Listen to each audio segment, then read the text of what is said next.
እስኪ ያስቡት ከፊታችሁ የብርሃን ጭላንጭል ይታያል። የነጻነት በራችሁ በቅርብ ርቀት ላይ ነው። ነገር ግን ያ በር በጠንካራ ቁልፍ ተቆልፏል። በዙሪያችሁ ካለው ድቅድቅ ጨለማና የሌሊት ወፍ ድምፅ በስተቀር የሚሰማ ምንም ነገር የለም። ከውጭ በኩል የሚያልፉ የመኪና ድምጾችም በግልጽ ይሰማሉ።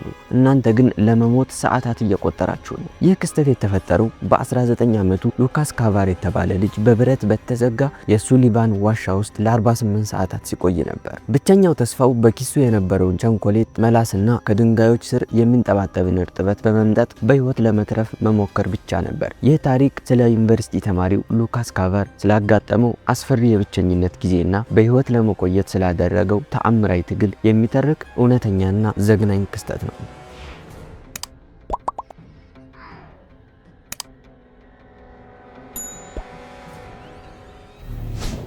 በሴፕቴምበር 17 ቀን 2017 ዓ.ም የኢንዲያና ዩኒቨርሲቲ ተማሪ የሆነው የ19 ዓመቱ ሉካስ ካቫር አዲስ ህይወት ለመጀመርና ጓደኞችን ለማፍራት ጓጉቶ ነበር። ሉካስ ተፈጥሮን የሚወድ ቢሆንም በኮሌጅ ቆይታው እስካሁን የልቡን የሚያውቅ ጓደኛ አላገኘም። በዚህም ምክንያት የዩኒቨርሲቲውን የዋሻ አሳሾች ክለብ ለመቀላቀል ወሰነ። በዚያም ዕለት ጠዋት 11 የክለቡ አባላትና አንድ መሪ ወደ ደቡባዊ ኢንዲያና የሚገኘውን ታዋቂውን ሱሊቫን ዋሻ ለመጎብኘት ጉዟቸውን ጀመሩ። ይህ ዋሻ ተራ የቱሪስት መዳረሻ አይደለም። በውስጡ ከ16 ኪሎ ሜትር በላይ የሚረዝሙ የተወሳሰቡ መንገዶችና በጣም ጠባብ መተላለፊያዎች ያሉት ልምድ ላላቸው አሳሾች እንኳ ፈታኝ የሚባል ስፍራ ነው። ሉካስ ወደ ዋሻው ሲቃረብ በውስጡ የነበረው ደስታና ስጋት ተቀላቅሎበት ነበር። በወቅቱ ግን ይህ ጉዞ ለመጨረሻ ጊዜ ንጹህ አየር የሚተነፍስበት ሊሆን እንደሚችል ቅንጣት ታህል አልጠረጠረም ነበር። ቡድኑ የዋሻውን መግቢያ በቁልፍ ከፍቶ ወደ ውስጥ ሲገባ ሉካስ ከሁሉም በስተጀርባ ሆኖ ይከተል ነበር። የዋሻው መሪ አባላቱን በሁለት ቡድን ቢከፍላቸውም ሉካስ ግን ከማንም ጋር መቀራረብ ስላልቻለ ለብቻው ሆኖ አካባቢውን ይመለከት ነበር። ዋሻው በጣም ብርድ ያለበትና አየሩም ቀዝቃዛ ነበር። ወደ ውስጥ በገቡ ቁጥርም መንገዶቹ እየጠበቡ ተኝተው በሆዳቸው እየተሳቡ የሚታለፍባቸው ክፍሎች ደረሱ። ባክ ብሬከር ተብሎ በሚጠራው እጅግ ጠባብ መተላለፊያ ውስጥም ሲያልፉ ሉካስ በድንገት ከፊት ለፊቱ ካለው ቡድን ጋር የነበረው ግንኙነት ተቋረጠ። በጨለማው ውስጥ ግራ የተጋባው ሉካስ ወደ ግራ መታጠፍ ሲገባው ወደ ቀኝ ታጠፈ። ይህች አንዲት ስህተት ደግሞ ወደማይመለስበት የሞት አፋፍ ይዘው አመራች። ሉካስ የተሳሳተ አቅጣጫ መከተሉን ሲረዳ በውስጡ የድንጋጤ ስሜት ተፈጠረ። ዋሻው ውስጥ ያለው ድቅድቅ ጨለማና የድንጋዮቹ ተመሳሳይነት የትኛው መንገድ ወደ መውጫው እንደሚወስድ ለመለየት የማይቻል ያደርገዋል። አንድ ሰው ሊፈልገኝ ይመጣል ብሎ በማሰብ ለተወሰነ ጊዜ ባለበት ለመቆየት ቢሞክርም ከግማሽ ሰዓት በላይ በዝምታ ውስጥ ሲያሳልፍ ግን ማንም እንደማይመጣለት ተረዳ። በውስጡ ያለውን ፍርሃትም ወደ ተግባር ቀየረው። በድንጋዮቹ ላይ የተቀመጡ ጥንታዊ ምልክቶችንና የቀድሞ አሳሾች የተውትን ፍንጭ በመከተል ተአምር በሚመስል ሁኔታ ወደ ዋናው መግቢያ የሚወስደውን መንገድ አገኘ። ከላይ በኩል የደከመ የፀሐይ ብርሃን ሲያይም ልቡ በደስታ መምታት ጀመረ። ተርፍ ያለው የሚል ተስፋ ሰንቆም ወደ መውጫው ደረጃዎች በፍጥነት ወጣ። ሆኖም ግን ወደ ብረቱ በር ሲደርስ ያጋጠመው ነገር በህይወቱ አይቶት የማያውቀው አስፈሪ ቅዠት ነበር። የብረቱን በር ለመግፋት ሲሞክር አልነቃነቅ አለው። በሩ ከውጭ በከባድ ቁልፍ ተቆልፏል። ሉካስ በሩንም በኃይል እየደበደበ ሰዎችን መጣራት ጀመረ። ነገር ግን የቡድኑ አባላት እሱን እዚያው ረስተውት በሩን ቆልፈው ወደ መኪናቸው ተመልሰዋል። የሚገርመው ነገር ሉካስ በሩ ስር ሆኖ ከውጭ የሚያልፉ የመኪናዎችን ድምፅና የሰዎችን ጫጫታ በግልጽ መስማት ይችል ነበር። የመጀመሪያዎቹ ጥቂት ሰዓታት ሲያልፉም ሉካስ ቡድኑ መኪና ውስጥ ሲገቡ የእሱን አለመኖር ወዲያውኑ እንደሚያውቁት እርግጠኛ ነበር። አሁን ይመጣሉ፣ አሁን በሩ ይከፈታል እያለ በሩ ስር ተቀምጦ መጠበቅ ጀመረ። ነገር ግን ፀሐይ ስትጠልቅና የውጭው ዓለም ድምፅ እየቀነሰ ሲመጣ ትልቅ ስህተት እንደተፈጠረ ተረዳ። እነዚያ ሰዎች እሱን ብቻውን ጥለውት ሂደዋል። ሉካስ በዚያ አስፈሪ ዋሻ ውስጥ ያለ በቂ ምግብና ውሃ በሺ ከሚቆጠሩ የሌሊት ወፎች ጋር ለብቻው ቀረ። የቀኑ ክፍለ ጊዜ አልቆ ሌሊቱ ሲተካ ዋሻው መልኩን ቀየረ። የቀኑ ብርሃን ጠፍቶ አካባቢው በሚከብድ ድቅድቅ ያለ ጨለማ ውስጥ ሰመጠ። ሉካስ አሁን ያጋጠመው ትልቁ ችግር ረሃብና ጥም ብቻ አልነበሩም። በብቸኝነት ውስጥ የሚመጣው አእምሮን የሚያናውጥ ፍርሃትም ነበር። የያዘው ስልክ ምንም አይነት የኔትወርክ ሲግናል የለውም። ባትሪውም በፍጥነት እየቀነሰ ነበር።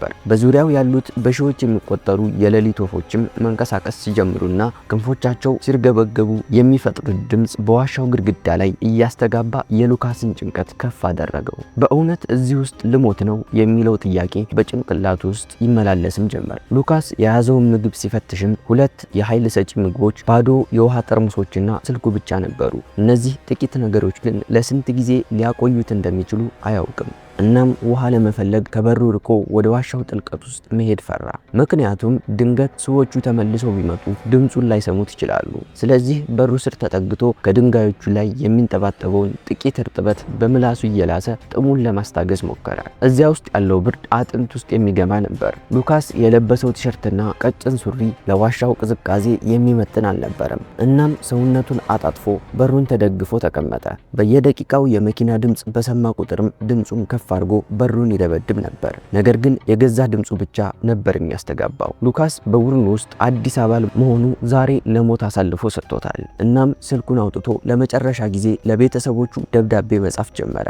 ደብዳቤውም የሚጀምረው ይህ ዋሻ መቃብሬ ሊሆን ነው በሚል አስፈሪ አረፍተ ነገር ነበር። ያ አስፈሪ ሌሊት አልቆ ሁለተኛው ቀን ሲተካ የሉካስ ሁኔታ ይበልጥ አሳሳቢ ነበር። ረሃቡ ከአቅሙ በላይ መሆን ጀምሯል። የያዛቸውን 2 ትናንሽ ምግቦችም ገና በመጀመሪያው ቀን ጨርሷቸዋል። እናም አሁን የሚበላው ምንም ነገር የለም። ተስፋ በመቁረጥ ስሜትም የቀረችውን የቸኮሌት ጣዕም ፍለጋ ያጠራቀማቸውን የከረሜላና የቸኮሌት መጠቅለያ ወረቀቶች በምላሱ መላስ ጀመረ። ይህ ግን ረሃቡን ከማባባስ ውጭ ያመጣው ምንም ለውጥ የለም። ከረሃቡ በላይ ግን የውሃ ጥሙ ሊገለው ደርሷል። በዋሻው ውስጥ ያለው አየር እርጥበት ቢኖረውም የእሱን የውሃ ፍላጎት ለማርካት ግን በቂ አልነበረም። ከዛም ሉካስ አንድ መፍትሄ አሰበ። በዋሻው ግድግዳ ላይ የሚገኙትን ድንጋዮች እየላሰ በላያቸው ላይ ያለውን የውሃ ጠብታዎች መምጠጥ ጀመረ። ይህ ድርጊት ግን አደገኛ እንደነበር ያውቃል። በድንጋዮቹ ላይ ባክቴሪያ ወይም የሌሊት ወፍ ቆሻሻ ሊኖር ይችላል። ነገር ግን ምርጫው በውሃ ጥም ከመሞት ይሻል ነበር። የሉካስ አእምሮም በዚህ ጊዜ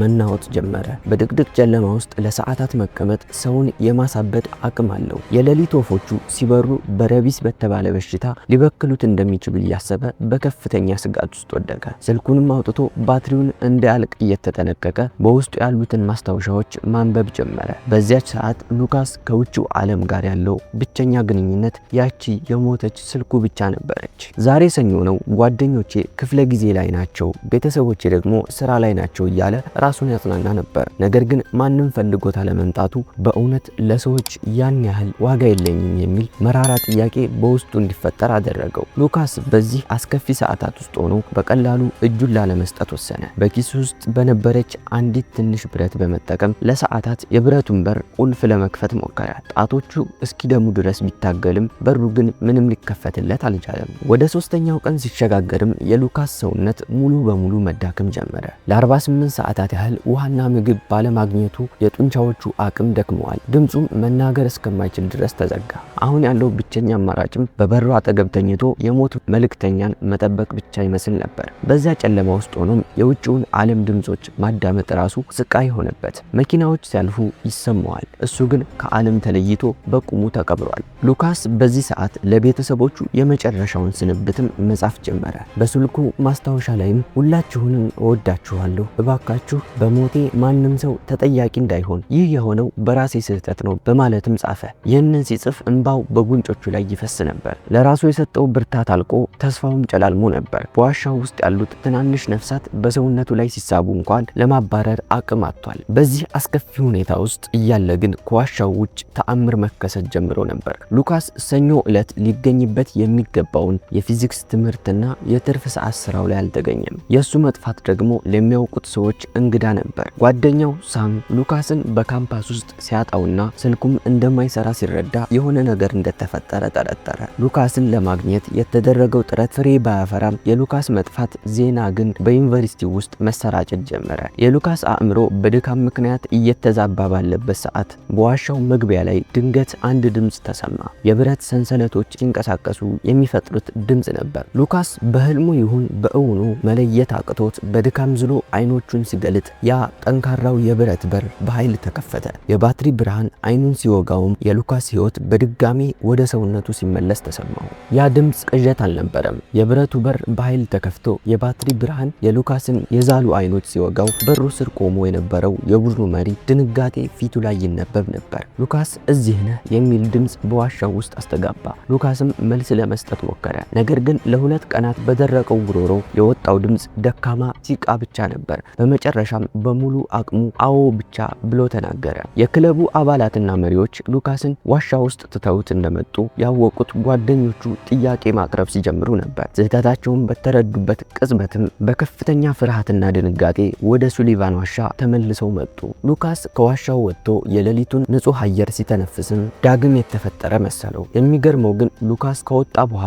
ወዲያውኑ የጠየቀው ነገር ሕክምና ሳይሆን ምግብ ነበር። የቡድኑ አባላት አስቀድመው ይዘውት የመጡትን የማክዶናልድ ምግብና ፓስታ በከፍተኛ ፍጥነትን መመገብ ጀመረ። ሉካስ ወደ ሆስፒታል እንዲሄድ ቢመከርም እሱ ግን የፈለገው ወደ ክፍሉ ሂዶ መተኛት ብቻ ነበር። በአካል ትልቅ ጉዳት ባይደርስበትም በስነ ልቦናው ላይ ግን ያሳለፈው 48 ሰዓታት ትልቅ ጠባሳ ጥሎበት አልፏል። ለሁለት ቀናት የሞት እስረኛ ሆኖ የቆየው ያ ወጣት አሁን በነፃነት መራመድ መቻሉን ማመን አቅቶት ነበር። ከዳነ ከ30 ደቂቃ በኋላ በፌስቡክ ገጹ ላይ ደህና ነኝ የሚል አጭር መልእክትም አሰፈረ። የሉካስ ታሪክ በሰላም ቢጠናቀቅም ይህ ክስተት ግን በዩኒቨርሲቲውና በዋሻ አሳሾች ማህበረሰብ ዘንድ ትልቅ ድንጋጤን ፈጥሯል። ምርመራዎች እንደሚያሳዩት አደጋው የተከሰተው በቡድኑ መሪዎች ከፍተኛ ቸልተኝነት ነበር። አባላቱን በሚገባ አለመቁጠራቸው፣ አዲስ አባላትን ያለበቂ ክትትል መተውና በሩን ከመቆለፋቸው በፊት ዋሻውን በሚገባ አለመፈተሻቸው ሉካስን ለሞት አፋፍ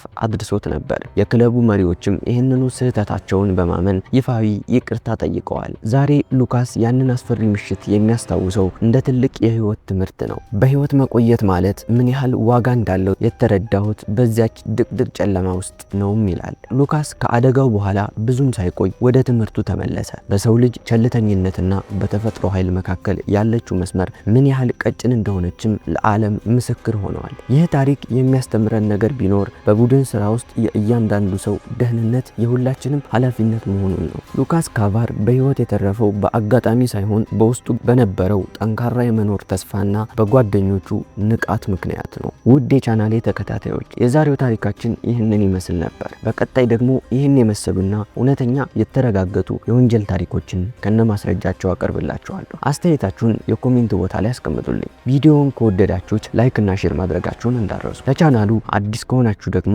ሰብስክራይብ በማድረግ ቤተሰብ መሆን ትችላላችሁ።